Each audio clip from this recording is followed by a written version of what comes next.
Well, great to have you, everyone, here tonight. And I want to thank for all the wonderful events over today, tomorrow, and Wednesday, the work of many on campus, and in particular, Mark Lee, Dan Marion, Karen Toe, and Lorraine Williams for all their work on the Innovation Showcase. A few years ago, our Colorado College community began a conversation about how we could build on our institutional strengths. The combined efforts of students, faculty, staff, alumni, and friends of the college resulted in our strategic plan, the Colorado College Plan, Building on the Block. One of the plan's recommendations was to nurture innovation, a natural part of our CC campus, by providing resources and encouragement to students as they investigate challenges, understand the context in which they exist, identify solutions, and put them into action. Of course, innovation is not new to CC. By its very nature, the liberal arts require navigating uncomfortable territory and taking risks. In fact, many of our co-curricular programs help students extend their creative thinking beyond their coursework and turn awareness into action. This showcase was organized to celebrate our spirit of innovation, and over the next few days, we'll highlight the creative work of our students, faculty, staff, and alumni. Speaking tonight about social innovation is Dan Pallotta. Dan is a builder of movements. He invented the multi-day charitable event industry, creating the breast cancer 3-day walks and the multi-day AIDS rides, which raised in excess of $500 million in 9 years and were the subject of a Harvard Business School case study. The model and methods he created are now employed by dozens of charities and raise in excess of $100 million annually for important causes from pediatric leukemia to AIDS to suicide prevention. Dan is the author of Uncharitable, How Restraints on Nonprofits Undermine Their Potential, the best-selling title in the history of Tufts University Press. The Stanford Social Innovation Review said that the book deserves to become the nonprofit sector's new manifesto. His newest book is Charity Case, How the Nonprofit Community Can Stand Up for Itself and Really Change the World. Robert F. Kennedy Jr. has described it as an Apollo program for American philanthropy and the nonprofit sector. Dan's the founder and chief humanity officer of Advertising for Humanity, an agency dedicated to transforming the fundraising power of great humanitarian organizations, and the founder and president of the Charity Defense Council, a national leadership movement dedicated to transforming the way the donating public thinks about charity and change. Additionally, his iconic TED 2013 talk is one of the 50 most viewed of all time. Dan's a member of the Invisible Children Advisory Board and the Reason Project Advisory Board. He's a recipient of the Liberty Hill Foundation Creative Vision Award, the Triangle Humanitarian Award, and the Albany State University International Citizen of the Year Award, and the Seven Funds Morality of Profit Essay Prize. That's a lot of stuff. Please join me in welcoming Dan Pallotta. Thanks, Joe. Thank you. It's a lot of stuff. The older you get, the longer the list of stuff gets, you know. Hi, everybody. How are you? Good? You having a good day so far? Yeah?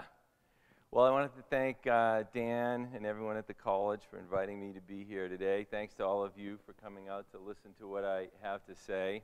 It's nice to be back in Colorado. I spent the better part of a summer here when I was in college in Snowmass at a little, I call it granola school that John Denver ran for college students.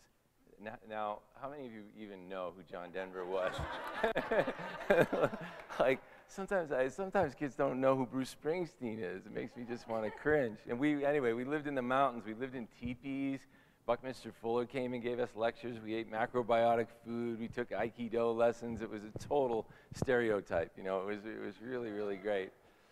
So I want to talk tonight about the why of innovation, the motivation for creativity and innovation. And you might ask, what have I done that's so creative and innovative that gives me any authority to speak about that? Well, some of you saw my TED Talk, so you know. Some of you didn't. I happen to have tiny little 6-year-old triplets. Sometimes I tell people I have triplets. They say, really, how many? This is a picture of the kids. I didn't hear it. I didn't see it. I didn't say it. This is the official model family photo we show to the public. that's Ryder, and that's Annalisa, and that's Sage. Now, fathering triplets isn't what gives me the authority to speak about creativity and innovation. I also happen to be gay. Being gay isn't what gives me the authority to speak about creativity and innovation. Being gay and fathering triplets, now that gives me some authority to speak about creativity and innovation. So there's a lot being written these days about how to improve creativity and how to accelerate innovation. There was a study done by the University of Illinois. It was actually conducted in coffee shops that showed that moderate levels of noise, as opposed to low levels or high levels of noise, actually improves creativity. The National Institute for Deafness did a study where they put rap artists inside MRI machines and found that they were able to deactivate the kind of, executive functions of their brains to free up more mental processing power to do all this rapid rhyming and spontaneous free association. There was a study done at the University of Stuttgart in Germany that found that low levels of lighting actually improve creativity. And then my favorite was another study done at the University of Illinois that looked at the effects of alcohol intoxication on creativity, and their findings had this to say: individuals were brought to a blood alcohol content of approximately 0.075, and after reaching peak intoxication, very important because it's all over after, it's all downhill after that, right? Completed a battery of test items. Intoxicated individuals solved more items in less time and were more likely to perceive their solutions as a result of a sudden insight. I don't have anything more valuable to offer than that, so that might be a good, that might be a good place to conclude the whole enterprise. This is all nice, you know, it's good to know all this stuff, but I want to take a step back and ask a bigger question, which is why? Why dim the lights and turn up the music? You know, why all of this obsession on creative process and innovative process? What's the purpose of all of this creativity and innovation?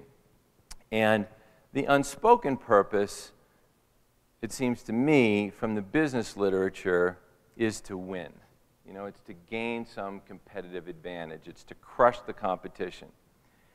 And to me, that's innovation motivated by fear. And I think the most important question you can ask yourself, and always be asking yourself, is, am I innovating out of fear or out of love? Because I think the most powerful innovation comes not from a desire to win, but from a desire to contribute to the lives of others in one or both of two ways. First, by making people's lives easier, happier, more joyful, by improving the quality of their lives. And second, by demonstrating to people that something they did not think was possible is in fact possible. When you change things in a really big way, when you show people that something is possible that they didn't think was possible, you do more than just change something. You change the way people think about the possibility of things changing. And that is a huge contribution to their humanity. You help them to feel that life does not have to be this same day after day, unrelenting, monotonous, unsurprising, soul-crushing drudgery, like so much of life teaches us that it is. The power of Apollo was not that human beings walked on the moon. The power of Apollo, to me, was that human beings got to see that it was possible for human beings to walk on the moon, got to see that impossible things were in fact possible, and that opened up all kinds of realms of possibility across all fields of endeavor. This is a little video that Apple produced in the 1990s, right after Steve Jobs came back and when they introduced the Think Different campaign. Here's to the crazy ones, the misfits, the rebels, the troublemakers, the round pegs in the square holes, the ones who see things differently. They're not fond of rules, and they have no respect for the status quo.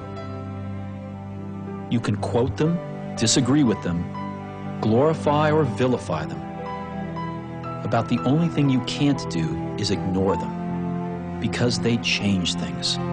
They push the human race forward. While some may see them as the crazy ones, we see genius. Because the people who are crazy enough to think they can change the world are the ones who do.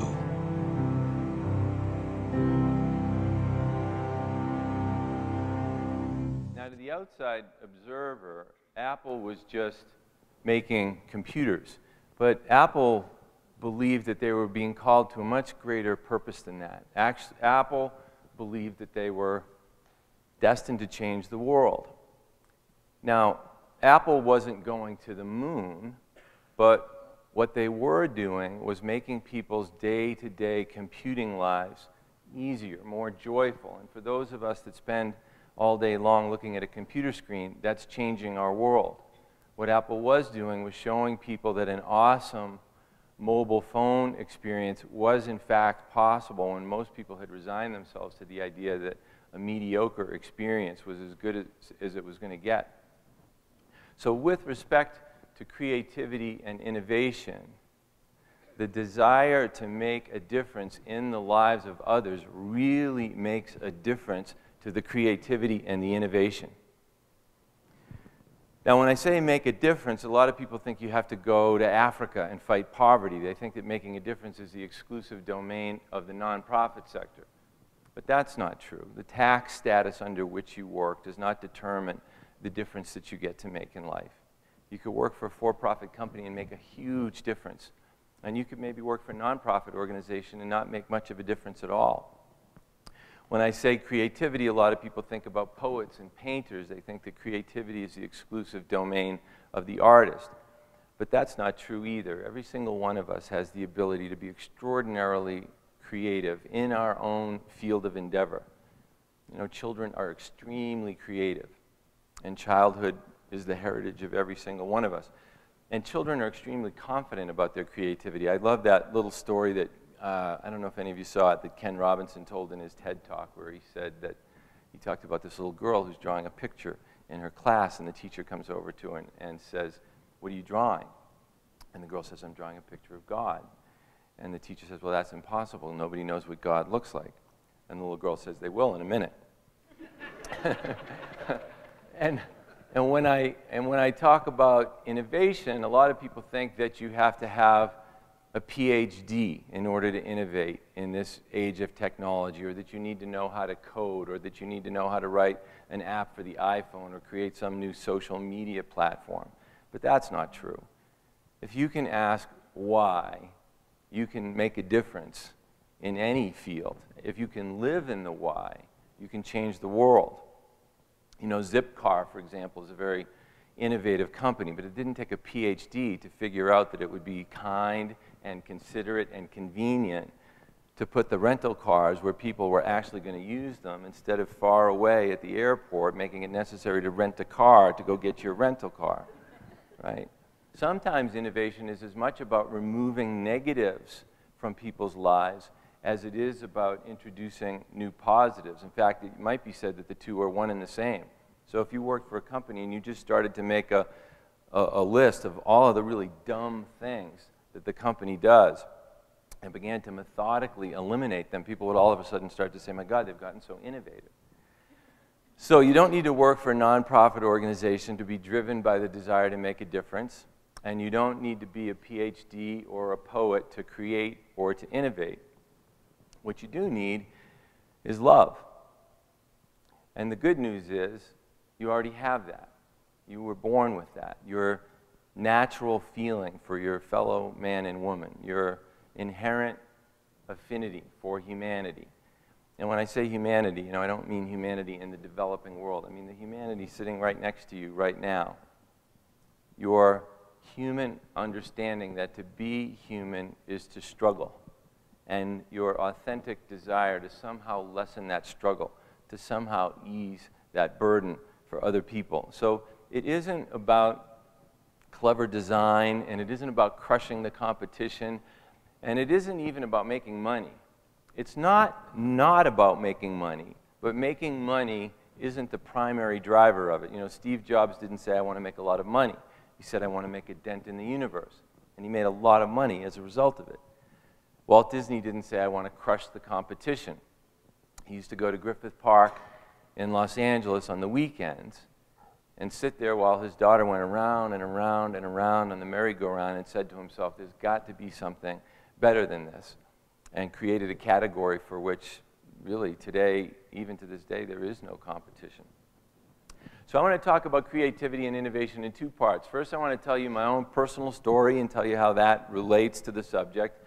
And then I want to talk about how to generate this creativity and innovation. So my career doing this work began when I was a freshman at Harvard. There's a joke they tell about people who went to Harvard. How do you know if someone went to Harvard? They usually tell you within the first 60 seconds of meeting them. And I was chairing our Harvard Hunger Action Committee, our undergraduate Hunger Action Committee.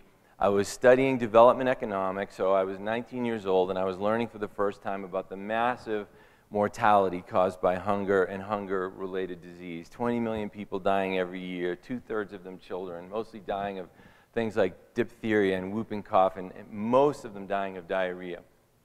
And we were doing these little fundraisers that raised about $4,000 a year for Oxfam, the International Development Agency. And in light of these massive mortality statistics I was hearing, these fundraisers felt puny to me, and I was really frustrated by them, and I wanted to do something big, but I didn't have any big ideas. And you know what that's like. When you know you have enormous fire and enormous capability and enormous potential inside of you, and the universe seems to be conspiring to prevent it from ever being expressed. The summer before my senior year, I heard about these two guys who were bicycling across America to raise money for cancer research, and it totally took my breath away. And I realized, oh man, I haven't been thinking big enough. That's what I want to do. I want to get a large group of students to bike across America next summer to fight world hunger. So in the fall, my co-chair and I went back to school, and for 13 nights, we sat at each of the 13 dining halls at Harvard with a little table with our little logo and sign, and we asked every single student who walked by, will you bicycle across America with us next summer to fight world hunger? And everyone said no, was the long and short of it. Except for 38 other people. So that next summer, 39 of us took a 6-hour flight to Seattle, and we spent the next 9.5 weeks pedaling 4,256 miles across the entire continental United States. And we raised about 80 grand for Oxfam, which was wonderful. But more important than that, when we got back to Cambridge, we felt depleted, spent physically, spiritually, emotionally, like we had done the most we could possibly do for a cause that we cared about deeply. And more than that, we could not have done. And that was a feeling I had been very hungry to satisfy, to know that I wasn't going to die with my music still in me. So after that, I moved to Los Angeles, and it was the early 90s, and it was before these life-saving drugs called protease inhibitors had been developed. And in those days, a friend would tell you he was HIV positive, and in most cases, 6 or 8 weeks later, he'd be dead. And you'd be meeting his parents for the first time at his funeral. And you were going to a lot of funerals, and you were meeting a lot of parents without their 26-year-old sons there to introduce you to them. And like that experience with hunger in college, there was nothing big you could do about it. You could go stick a red ribbon on your jacket. Well, that wasn't what you wanted to do when you were burying your friends. You wanted to do something big. And I never forgot the power of that cross-country bike ride and the power of a journey as a metaphor for other people's suffering, as a metaphor for your own personal development, and felt that the AIDS community really needed some powerful vehicle for the expression of all this disorientation and sorrow and confusion. And so we created this event, and it was called California AIDS Ride.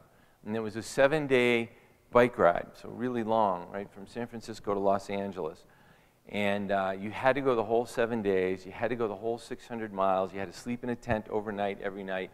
And you had to raise a minimum of $2,000 in order to do it. And that was different because up until then, these Thon events had welcomed people with open arms, no matter how much or how little they had raised, which was wonderfully democratic, but you can imagine it wasn't a very powerful revenue model.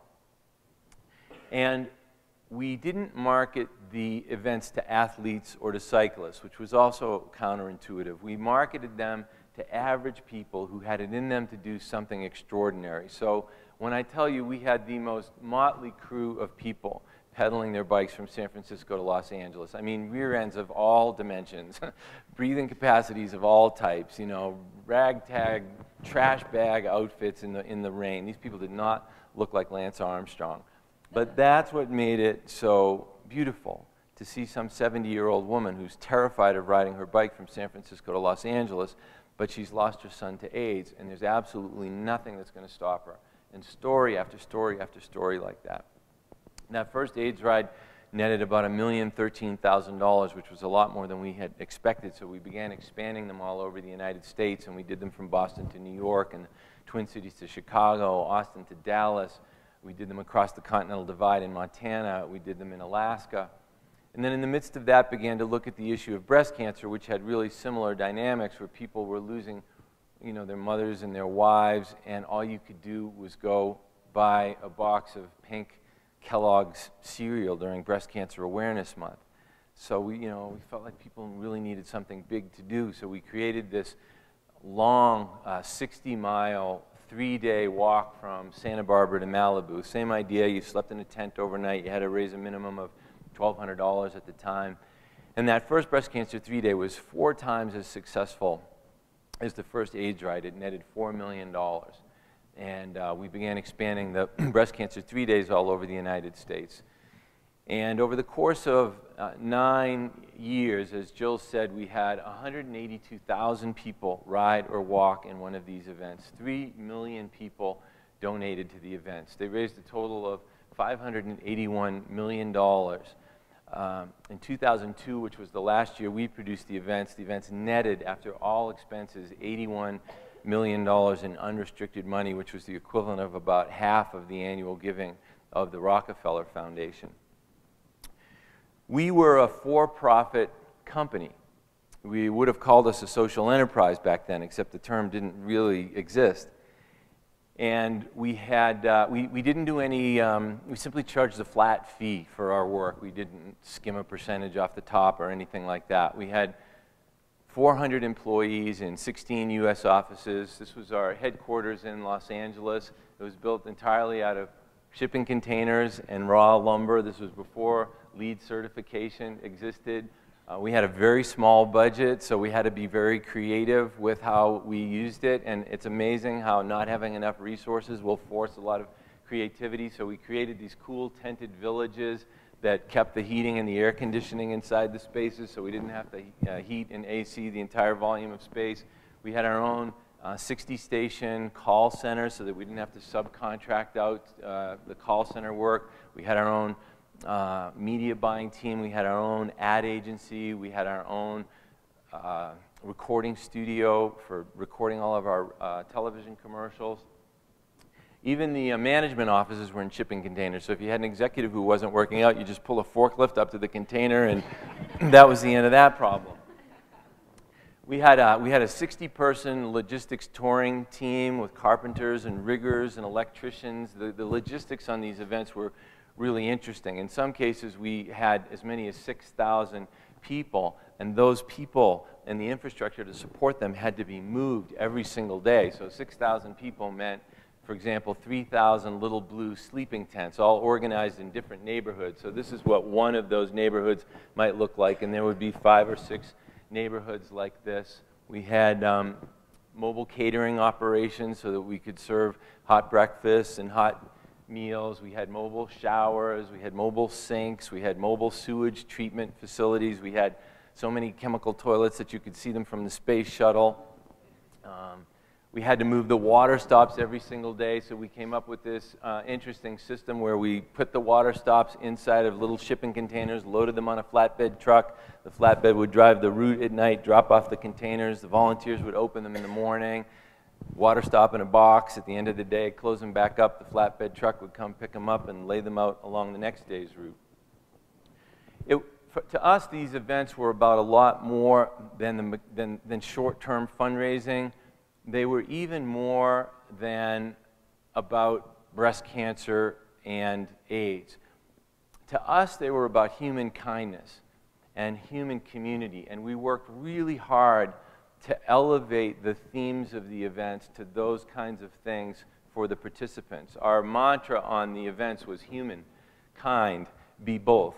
And we encouraged people to experiment rigorously with kindness over the course of the 5 or 7 days. And we told them, look, if you don't like it, you can go back to being the way that you always are at the end of the 7 days. But try this out for 5 or 7 days. You know, you see somebody with a heavy duffel bag having trouble getting it across camp. Help them out, even though you brought a light duffel bag and you know the dinner line's going to get longer.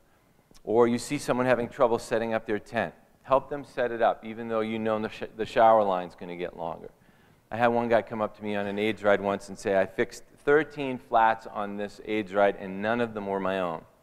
You know, if you got a flat on the AIDS ride, you had trouble fixing it because there were so many people there trying to help you. But that was what was so cool about the events, because that's what they were really all about. And that environment of kindness really powered the fundraising. This is a little video that we used to show on orientation day, the day before the events, to encourage people to experiment with kindness. What can kindness do? Can kindness stop an army? Can kindness stem a flood of tears? Can kindness stop a fever? Can kindness bring happiness near? What can kindness do? Does the kind man stand a chance against the terrifying advance of cynicism, complacency, and hate? Is the kind man far too late? What can kindness do? Can a woman help a stranger on a corner in his car? Can she possibly rearrange her schedule? Can a woman stop a war? What can kindness do? Can an act of kindness find an encore? Can it start a kindness chain that yearns for more and more? Can kindness stop the pain? What can kindness do? Can a child give up her play toy to a child she doesn't know? Can our children be our parents? Can our children help us grow? What can kindness do? Can we flood into the streets and make our actions say, the world is going to change and it's going to start today? What can kindness do? Can humankind be expected to say we're all connected? Can it be our only hope? Can it be our only hope? Can humankind be both? So this was really surprising for people to show up at an AIDS event and see a video on kindness. Like, they expected to see a video about AIDS. But by elevating the themes to kindness, their activism toward AIDS became even more powerful. This is a commercial that we used to show on Breast Cancer 3 Days that will give you an idea of the emotional sensibility of the events. Dear Mom, having a great time. I was kind of scared, 60 miles in 3 days, sleeping in a tent. But I feel like I'm being carried along on this great big wave of kindness. And they told us this morning, no group this small ever raised this much money to fight breast cancer. 2,000 of us. And we raised $7 million. Wish you were here, Mom. I really wish you were here.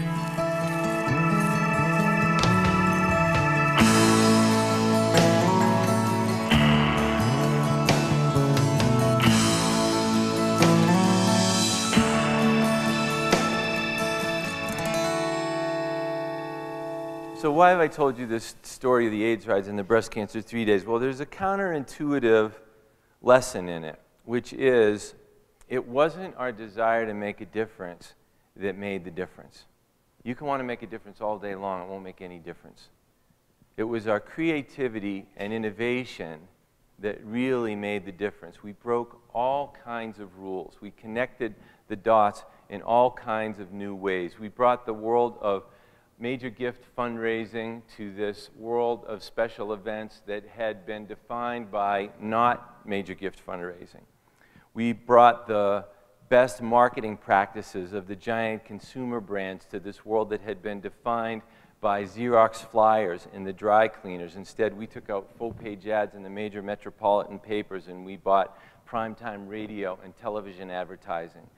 We brought the production values of Cirque du Soleil to this world that had been defined by, duct tape and rope and very low-grade production values. We brought the consciousness of the New Age movement to these events. We brought the happy spirit of Disney to these events. We had adults en masse by the hundreds walking into the closing ceremony singing, "Hi ho, it's off to work we go." And probably most important, we brought the dignity and the gravitas of Gandhi and Martin Luther King, marching on Selma to these events, transforming what had been these otherwise pedestrian 10-kilometer Saturday morning fun walks into these beautiful, long-distance, epic journeys for humanity. It was our creativity and innovation that did that. Now, a minute ago I said with respect to creativity and innovation, the desire to make a difference really makes a difference. And that's true. The desire to make a difference motivates your creativity and innovation, but it's the creativity and innovation that ultimately make the difference. It's the creativity and the innovation that are decisive. So creativity really matters. It improves the quality of people's lives. In many cases, it saves lives. You don't have to look any further than the pharmaceutical companies to see that. When you show people something new, it makes them feel alive. It makes them feel young. It's an existential experience for them. More than that, it makes people feel understood. Even more than making people feel understood, it makes people feel loved. When your innovation comes from a place of love, it rubs off on the end users. The AIDS riders in the Breast Cancer 3 Days felt loved. They would say, "My God, you understand that there's been a hero inside of me all my life crying out for expression, and you're helping me express it. You understand the scale on which I want to make a difference, and you're helping me make it. You don't underestimate me. You don't minimize my human potential." When JetBlue started their business, they said, "We're going to bring humanity back to flying." Their whole business was built around the idea of making a difference. And when they put those television sets in the backs of those seats and upholstered the coach seats in leather and gave you more legroom and gave you nice snacks for free, it made people say, "My God, you know what it's like to be crammed in that seat for 5 hours going out of your mind with nothing to do." It made people feel understood in a world where more often than not, people feel not understood. People look at the world around them, at crappy consumer products that were brought to market before they should have been in the interest of crushing the competition, or at lousy customer service, or at long lines at the DMV. And it seems like nothing works and no one cares that nothing works. And that's where the opportunity for innovation lives. You ever been on the phone with your credit card company and a little robot comes on and asks you to state your credit card number, so you state your credit card number and it doesn't really understand, so you state it again, and then maybe you have to state it a third time, and finally it confirms that it got your credit card number and it connects you to a human being, and the first thing the human being asks you is, "What's your credit card number?" Right? Like, well, why did I just spend all that time talking to the little robot if that was the first question you were going to ask me? This is a cluster of no parking signs near our office in Cambridge. And you can see it says no parking 3 different times. It says tow zone 3 different times. It's a confusing mess. Now, imagine if the City of Cambridge Parking Department got together and said, how can we show people a little bit of love? How can we just spend a little bit of time, not much money, helping to make it easier for people to understand if they can actually park here? And they came up with a simple sign that said something like this. "Hi, this is a tow zone. For snow emergencies, street cleaning from 7 to 10 a.m. on the first Tuesday of the month, the yellow loading zone. Otherwise, 2-hour parking from 8 a.m. to 6 p.m. Sundays, park as long as you like." If you woke up and saw this sign, you would think the world had changed, right? You would say, what's going on with the planet? This is a little clothing drop box for the Red Cross near my office, and you can see it's kind of in disrepair and it's rusted, and the graphics are slapped on kind of crooked. I would have thought they were on a mission until they put that phrase mission statement there. It's a question I often ask. Do you have a mission statement, or are you on a mission? Because they're two completely different things. You can be on a mission and have no mission statement whatsoever. You can craft the most beautiful mission statement and not really be on a mission.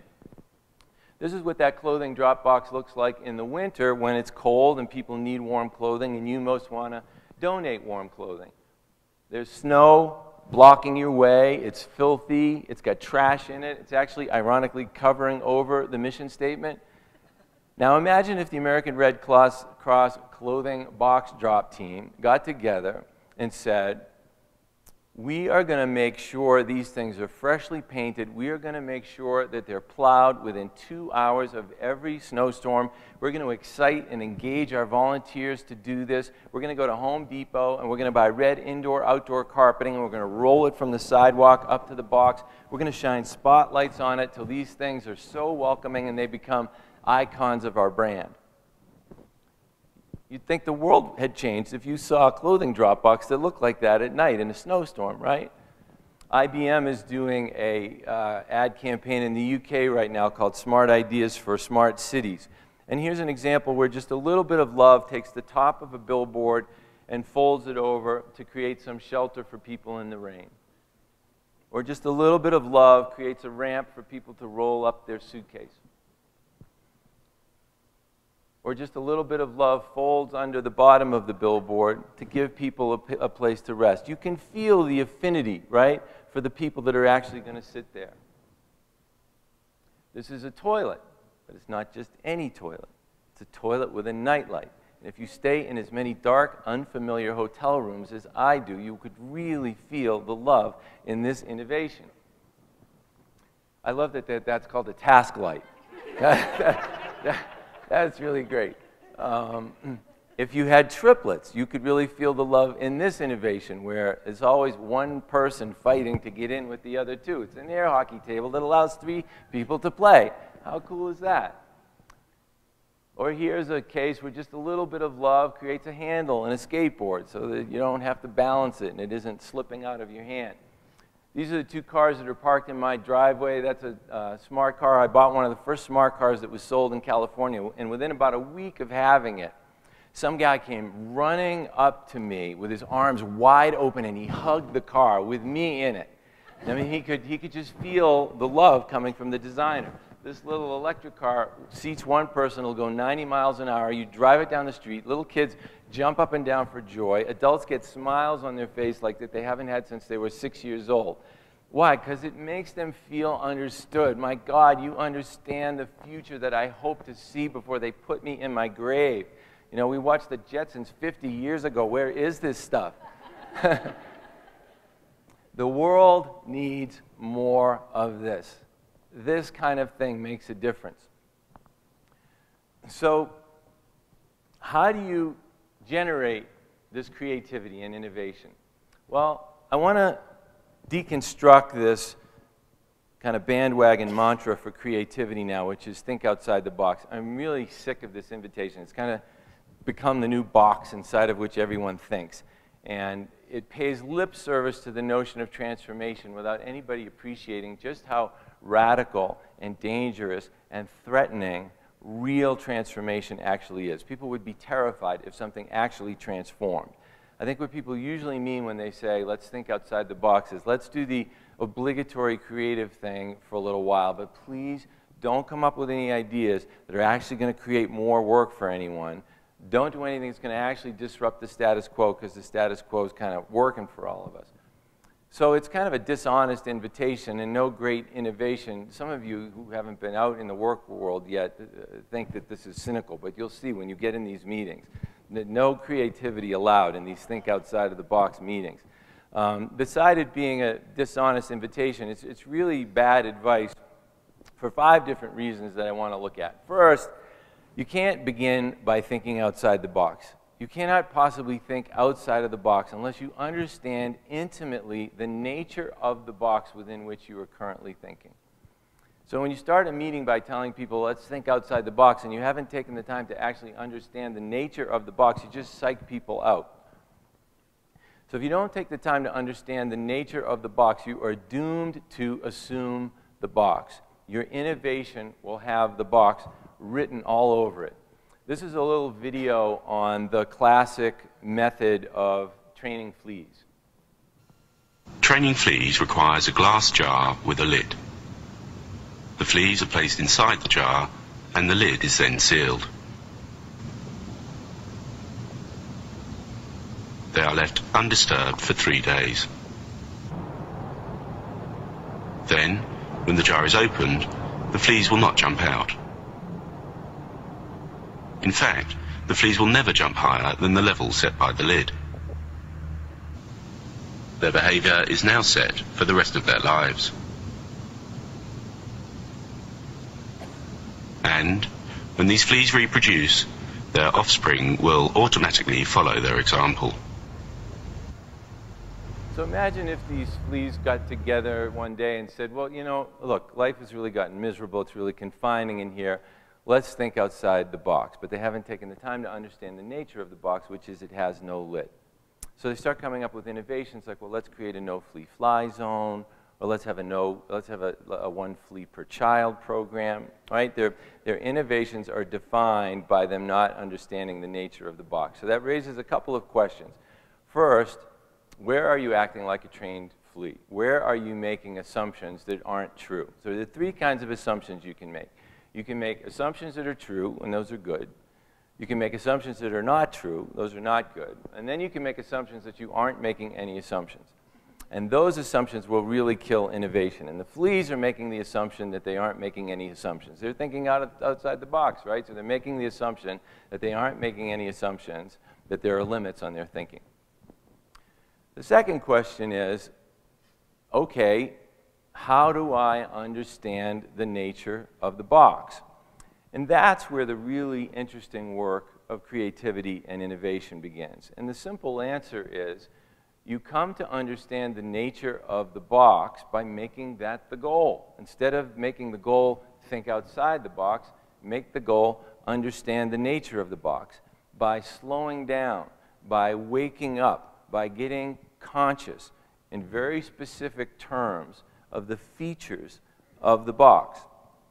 So I'll give you an example. The escalators in Europe, in many cases, turn on when you approach them and off when you leave them, which is great because they don't waste electricity by running continuously the way they all do in the United States.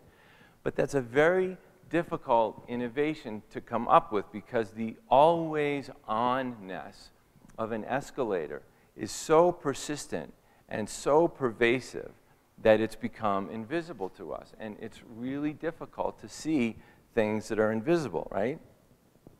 So if you were to say, all right, I want to explore the existential nature of an escalator, you'd start by identifying the different features of it. So you'd say, well, it has metal stairs, and the stairs have little grooves, and the stairs fold into one another, and it has a rubber railing that rotates around at the same rate as the escalator. The stairs go up and down. They do not go side to side. Sometimes the is-not-ness of a thing is as important as the is-ness of a thing. And if you meditated on the nature of an escalator long enough, at some point you'd come upon the feature that it's always on. And the answer whispers itself to you in that moment. Because every feature implies its opposite. It's always on. It doesn't have to be always on. The moment you understand the nature of the box, you have transcended the box. There's nothing else to do. You don't need to think outside of the box. You're already outside of the box. So I'm not saying don't get outside of the box. I'm saying thinking outside of the box is not the way outside of the box. If you were to try and understand the existential nature of an ATM machine, you'd say, well, it dispenses things. What if it didn't dispense things? What does it dispense? It dispenses money. What if it didn't dispense money? If you were to look at the existential nature of the cupcake craze right now, you'd say, well, they're always sold in bakeries. What if they weren't sold in bakeries? If you took those three realizations and put them together, you'd come up with an innovation like this. A cupcake ATM, which is all the rage now in New York. If you were to look at the existential nature of currency, you'd say, well, it's made of paper, it's usually rectangular, it's printed on both sides, it's gray and green inks. Eventually, you'd realize there are letter forms on there. Eventually, you'd realize that the letter forms are in a font called Times Roman. And if you're this little high school kid a few weeks ago, you'd say, what if it wasn't Times Roman? What if it was in Garamond, which is a thinner font than Times Roman, and the government printing office could save about $300 million a year by using Garamond instead of using Times Roman. There was a period in human history, excuse me, most of you are not old enough to remember it, but a couple of us in this room actually lived through it. It lasted for decades. This really happened. When we walked around the airports dragging the luggage before it dawned on us that we could put wheels on the suitcases, right? You get this company called Samsonite. All they got to think about is suitcases. It takes them decades to figure out wheel, suitcase, what if we put these two things together, right? This is because nobody took the time to understand the existential nature of a suitcase, which was that it had no wheels, which is why it was called luggage, because you had to lug it around everywhere, right? This is an ad for American Tourister suitcases that appeared in the 1970s, the triumphant new improved tri-taper. And it's touting all of the innovative features of this suitcase. And I don't know if you can read it here, but it says smarter. Well, it still doesn't have any wheels. I don't know how smart it could actually be. And then over here, there's the new palm guard handle, which has extra padding. Well, of course you need extra padding, because you got to drag the thing around everywhere. You see how the innovation is defined by the lack of understanding of the nature of the box? There's the sure glide lock. Well, the lock glides, but the suitcase has to be dragged around everywhere. This is a ketchup bottle. For the better part of a century, we put the ketchup as far away from the opening as possible, then made it out of glass so that you had to break the blood vessels in your hand trying to get the ketchup out, and it would either come out not at all or in a volcano and in the wrong place, and you couldn't predict which way it was actually going to come out. And then somebody decided to look at the existential nature of a ketchup bottle and said, hey, what about if we do this? What if we put the ketchup where the opening actually is and put a little nozzle on it and make it out of squeezable plastic so the ketchup goes right where you want it? See, this isn't rocket science, right? This is not rocket science. Innovation. These are big innovations. I mean, American Tourister, there was a whole company of really smart people with Harvard MBAs thinking they were innovating, and they were missing the fact that the suitcase didn't have any wheels on it. This is a banana. How do you peel a banana? Well, that's obvious. You peel a banana with the handle that God put on the banana on this end, right? And you pop the handle, and sometimes it doesn't break quite right, and you got to kind of pull the little strands, and it gets a little messy. You know how a monkey peels a banana? Yeah, a monkey uses a little tab that God put on the banana, pops it off, and the banana peels easily every single time. Now, how is it that monkeys figured out how to peel a banana when human beings could not? Well, monkeys have a lot more time to explore the existential nature of a banana than human beings do. When we launched the Breast Cancer 3 Days, the box called Charity Walkathons was that they were always 10 kilometers long. You couldn't find a charity walk that was any longer than 10 kilometers, and we just noticed that.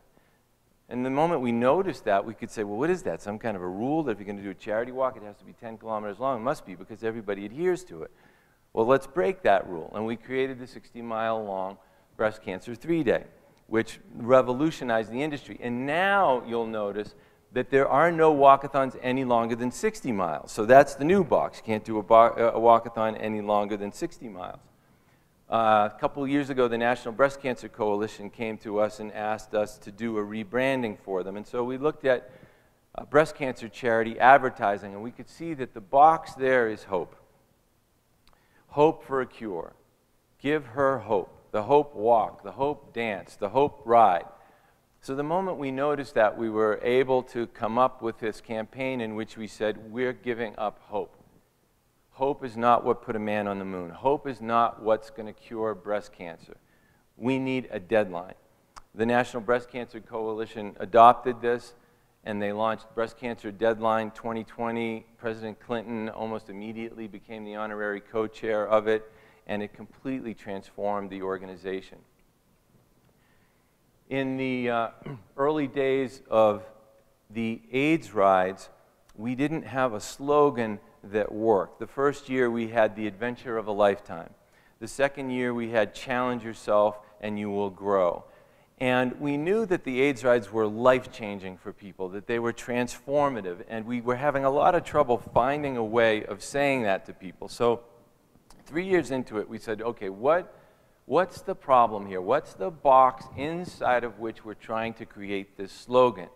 And we realized the box is we've got to make people think that it's easy. Because if people find out how difficult it is, they won't do it. Okay, so what's the truth? Well, the truth is these events are impossible. If you're a 70-year-old woman who hasn't ridden a bike since you were a kid and have never raised a dime for charity, the events are impossible. So that's the slogan, impossible. And so that was depressing. So we sat there for a few days, and all of a sudden we noticed that inside this word, impossible, there was another word that we had never seen before. This thing that had been a barrier for all of human history, all of a sudden showed an opening, and it transformed right before your very eyes, the way an AIDS rider transformed before your very eyes. As this slogan became incredibly popular on the AIDS rides, to this day, people kind of use it as their life slogan, people that participated in the AIDS rides. In 2008, I wrote a book called Uncharitable, in which I was trying to understand the nature of the box within which nonprofit organizations try to create meaningful social change, and trying to understand the Puritan roots of that box. And after a long time discovered that the box is charities have to keep overhead low. Doesn't matter whether they have an impact or not. What's important is that their overhead is low. And did a lot of speaking on that subject. And a year ago, the 3 major charity overhead watchdog agencies finally issued a joint press release telling the American public to stop asking about overhead. The ones that created it, telling the American public, stop asking about overhead. Many charities need to spend more on overhead. Well, that's very innovative thinking, yes, but it took many years of really understanding the nature of the box in order to come up with it. The second reason that this think outside the box is bad advice is it's episodic. So it's usually, you know, a 60-minute meeting. Let's think outside the box, and the implication is after the meeting we'll go back to thinking the way we always think. But you can't compartmentalize innovation in that way, either in time or in personnel. You know, innovation has to be encouraged in everyone, in all things. You have to build a culture of innovation at all times. Walt Disney Company didn't have an innovation department. The whole company was the innovation department. You can imagine if the fleas said, hey, I know, let's create an innovation department. You guys down there at the bottom, you be the innovation team, right? When the innovation is more likely to come from the fleas at the top. The third reason it's bad advice is that it rejects the box. It demonizes the box. And in a lot of cases, great innovation comes from putting different boxes together. Johnny Cash brought the boxes of folk and rock and gospel music together to create something really beautiful. Virgin brought the box of nightlife and air travel together. Cirque du Soleil brought street art and street performance together with the box of Las Vegas showmanship. So you don't necessarily want to reject the box. The fourth reason it's bad advice is that the big ideas don't usually come on demand. You can't hold a 90-minute meeting and say, in this meeting we're going to come up with the idea that will be the future of the company or that will be the future of our new project. It just doesn't work that way. I was watching Charlie Rose interview Bruce Springsteen one night, and he asked Springsteen, when do you write? And Springsteen said, when I have an idea. And I thought that was really brilliant. Victor Hugo once said that nothing is as powerful as an idea whose time has come. So that's really what you want to do in terms of the big ideas. You want to look at the ideas whose time are coming and have the courage to say yes to those ideas. The iPhone would not have been possible in the absence of touchscreen technology. And when Steve Jobs saw that touchscreen technology was about ready to be perfected, he had the courage to say, let's bet the company on it. Let's build an iPhone. And the last reason it's bad advice is that think outside the box elevates the idea to celebrity status. But the idea is the easy part. It makes us think that the idea is 95% of it, when in fact the reverse is true. The idea is 5% of it.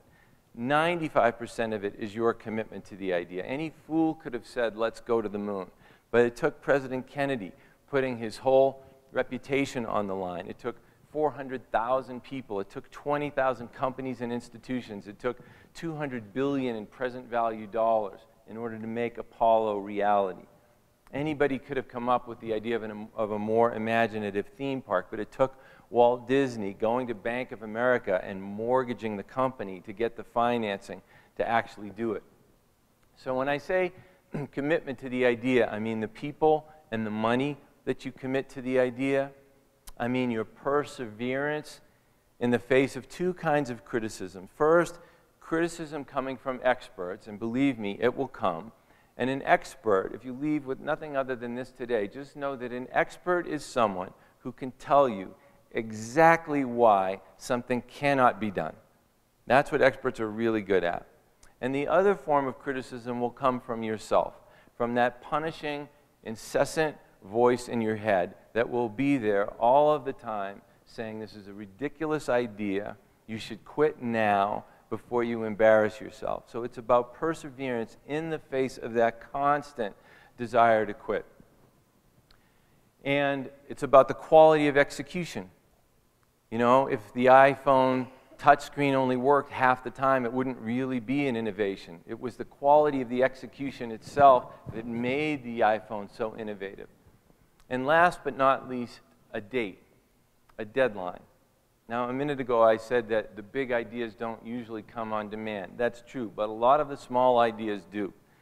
What was genius about Apollo was not that we got to the moon. We were going to get to the moon eventually. What was genius about Apollo was that we got there in 9 years with no computer more powerful than a calculator. How did we do that when experts now say in 2014 it'll take us another 10 or 15 years to get back to the moon? Well, we did it because we had a deadline, because it accelerated the conversation. It consolidated the conversation. The composer Leonard Bernstein said, two things are necessary for great achievement: a plan and not quite enough time.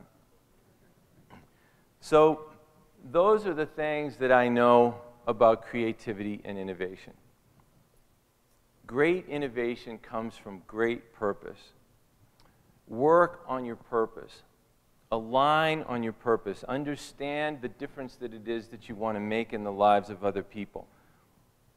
Look around at the world to see what difference the lives of other people need to have made.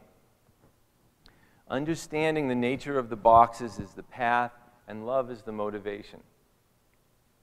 Everything that excites us, everything that makes us go wow, from the Eiffel Tower to the 4-minute mile, from Disneyland to those 6 spent Apollo lunar module descent stages sitting on the surface of the moon right now, was born out of some absurd, ridiculous human being saying, I have an idea, and gathering the courage to go make it true.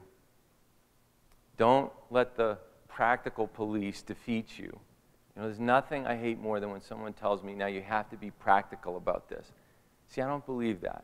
I think the world has more than enough practical people, has more than enough people holding on with a death grip to the status quo under the illusion that there's some kind of security there. The world does not need more practical people. Practical is covered. The world needs more ideas. The world needs more dreamers. So let that be the motivation. Let that be the inspiration. Let that be the why of your innovation. But thank you very, very much for listening. If you'd like to be in touch, you can reach me at either of these two places on Twitter or Dan at advertisingforhumanity.com. Thank you so much. Thanks.